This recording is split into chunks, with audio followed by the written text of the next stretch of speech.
Magandang umaga, kumusta po? Narito po ulit ang update natin para sa lagay ng ating panahon ngayong umaga po ng September 12, 2023 na kung saan sa ngayon, base po dito sa weather model natin ginagamit, ay isa na po na mahinang bagyo ang LPA na nandito po sa loob ng ating area of responsibility at kung maging bagyo na rin ito sa datos ng Pag-asa, ay tatawagin na po yan sa local name na Bagyong Jenny. Mababa naman po ang tsansa nito na mag-landfall sa alinmang bahagi ng ating bansa at posible rin na mawala yan sa susunod po na mga araw. Ang habagat naman ay bahagyang lumalakas pero next week ay posibleng wala ng habagat na iihip sa ating bansa at unti-unti na nabababa ang amihan.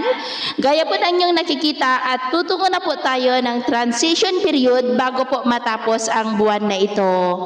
At sa atin naman pong long range forecast ay wala pa naman pong bagyo na nakikita na tatawid sa malaking bahagi po ng ating bansa hanggang sa susunod na 2 linggo. At sa lagay naman po ng ating panahon ngayong madaling araw ay generally fair weather pa rin sa malaking bahagi ng ating bansa. Pero dahil po sa habagat ay may mga isolated rains sa ilang bahagi ng Batanes, Babuyan Islands, northeastern part ng Cagayan, lalo na po dyan sa may Santa Ana and nearby areas.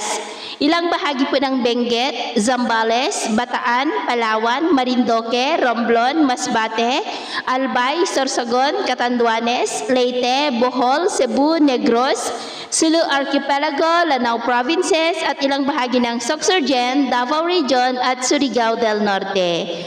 At mamaya po ay sisikat ang araw sa malaking bahagi ng ating bansa pero mayroon pa rin pong tsansa ng maulap na kalangitan na may mga pulupulong pag-ulan dulot po ng habagat sa may extreme northern Luzon, Palawan, ilang bahagi po ng Panay Island, Bohol, Sulu Archipelago at Zamboanga Peninsula.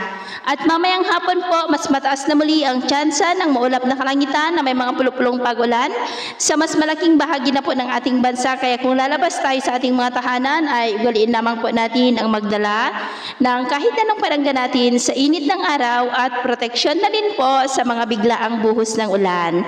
At sa atin naman pong mga baybayin, wala naman po tayong nakataas na anumang gale warning signals pero iba yung pag-iingat lamang po kung papalaot tayo para mas makaiwas sa mga sakunang pangkaragatan.